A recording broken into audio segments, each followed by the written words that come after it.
মুয়াজ্জিন সাহেব যখন বলবে আল্লাহু আকবার আল্লাহু আকবার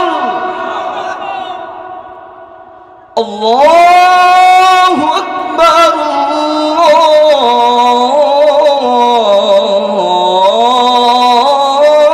আল্লাহু আকবার বলে না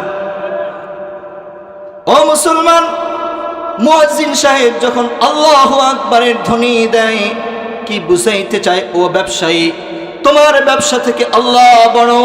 ও ব্যবসায়ী, ও কৃষিজীবী, তোমার এই কৃষি কাজ থেকে আল্লাহ বড়।